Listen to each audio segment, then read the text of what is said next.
Halo semuanya, perkenalkan nama saya Joshua Tebatorok, salah seorang mahasiswa dari perguruan tinggi di Kota Medan, tepatnya di Provinsi Sumatera Utara. Dan saya berasal dari jurusan manajemen Fakultas Ekonomi. Baik, di sini saya sedang mengikuti yaitu program dari Malaka Project, itu dalam program Revolusi Pendidikan, tepatnya pada program Beasiswa Revolusi. Di sini saya ingin mengangkat sebuah permasalahan yang sering terjadi di perguruan tinggi, bahkan sampai menghambat cita-cita dari calon mahasiswa untuk mengenyam pendidikan lebih tinggi. Tepatnya yaitu tentang biaya.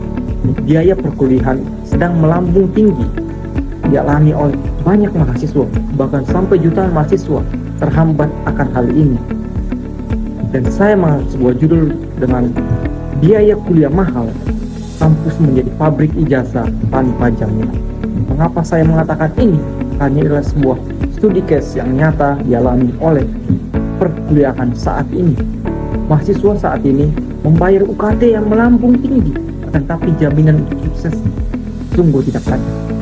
Jika kita berkaca dari zaman yang ada pada beberapa tahun sebelumnya, dapat kita katakan bahwa ketika orang yang lulus dari perguruan tinggi, maka mereka terdapat sebuah tiket emas untuk mencapai kesuksesan. Tetapi jika flashback dengan beberapa tahun belakangan ini, lulus dari perguruan tinggi bukan menjadi sebuah tiket emas untuk mencapai kesuksesan. Mengapa hal ini bisa saya katakan? Jika kita lihat dari data tahun 2025, jutaan dari lulusan perguruan tinggi menjadi pengangguran.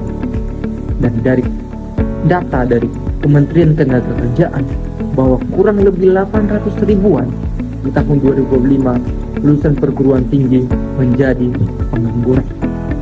Ini adalah sebuah masalah. Mereka telah meng-spend puluhan juta, ratusan juta untuk pendidikan tinggi mereka, akan tetapi tidak ada jaminan untuk mereka mencapai tiket emas kesuksesannya.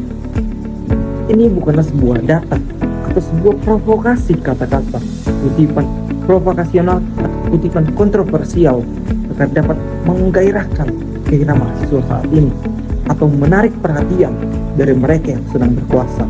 Akan tetapi teman-teman, ini adalah sebuah kenyataan, gambaran nyata yang sedang terjadi di negara kita.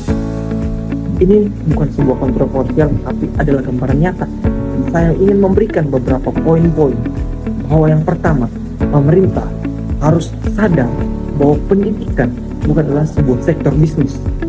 Saya mengharapkan kepada pemerintah agar melakukan pendidikan gratis. Saya tidak ingin menyinggung tentang MDP, tapi saya dapat mengatakan untuk mencapai sebuah negara yang maju, pendidikan yang lebih baik ialah dengan pendidikan gratis, bukan dengan makan gratis. Saya mengharapkan bagi mereka yang sedang berkuasa, silakan agar dapat membuka matanya, agar dapat melihat sebuah pendidikan yang bermutu bagi generasi masa depan, generasi emas yang diharapkan dapat di tahun 2045. Yang kedua, silakan memperbaiki kurikulum. Saya melihat kurikulum hanyalah silih berganti menteri, kurikulum dan silih berganti hanya untuk kepentingan para pemerintah saja, tidak untuk memperbaiki pendidikan yang ada. Sistem pendidikan harus linear dengan apa yang dibutuhkan lapangan pekerjaan, baik itu di sektor industri dan di sektor lainnya.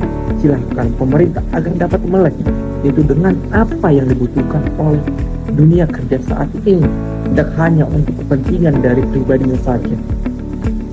Lalu saya yang ketiga ingin mengatakan untuk mengubah paradigma dalam kita. Kita sering sekali mengatakan paradigma bahwa lulusan perguruan tinggi adalah pencari lapangan pekerjaan. Tetapi di sini saya ingin menekankan bahwa lulusan perguruan tinggi ialah pencipta lapangan pekerjaan. Bagaimana sih caranya agar menjadi pencipta lapangan pekerjaan? Kita harus melek sejak sedini mungkin bahwa pendidikan kita harus menekankan jiwa wirausaha, mulai dari bersekolah hingga pada saat perguruan tinggi, agar jiwa berwirausaha ditekankan dan tidak ada paradigma pencari lapangan pekerjaan, melainkan pencipta lapangan pekerjaan. Selanjutnya yaitu sistem pendanaan, agar anggaran dari APBN Indonesia sekitar 20% pada biasanya, dan di tahun ini telah berkurang, dan dari sekian persen itu Lebih dari 50% pendanaan digunakan hanya untuk perguruan tinggi kedinasan. Bagaimana dengan perguruan tinggi yang lain? Perguruan tinggi yang lain mendapatkan curahan yang sangat tidak sebanding dengan perguruan tinggi kedinasan. Dan oleh karena itu, sekarang kita dapat melihat biaya perkuliahan, baik itu di PTN maupun di PTS, tidak jauh berbeda. Padahal PTN dikelola oleh pemerintah yang diharapkan menjadi solusi bagi mereka yang ingin merubah nasib dengan biaya yang minim. Tetapi itu tidak dapat kita rasakan di saat ini. Justru PTN ditekankan, diarahkan agar menjadi sebuah PTN BH, itu di mana mereka harus mencari dana mereka sendiri dan mengelola perkuliahan itu sendiri. Dan hingga oleh karena itu, uang kuliah tunggal atau uang kuliah tetap yang pada mahasiswa melambung tinggi. Saat ini, uang kuliah baik itu PTN, PTS, sungguh sangat mahal, melambung tinggi, tidak sesuai dengan jaminan mereka yang berikan ketika mahasiswanya telah lulus. Ini adalah sebuah masalah yang telah terjadi di negara kita. Kita sangat mengharapkan sebuah pendidikan yang gratis. Biaya-biaya yang harus diturunkan agar semua orang dapat mengenyam pendidikan, baik itu pendidikan dasar, menengah, dan tinggi. Dan oleh karena itu, ini bukanlah sebuah provokasional, tapi sebuah gambaran nyata dari pendidikan di Indonesia. Jikalau tidak kita yang speak up saat ini, kenapa lagi? Jikalau tidak kita yang speak up sekarang, kapan lagi? Demikian dari saya Joshua Togotorok, saya mengucapkan sekian dan terima kasih.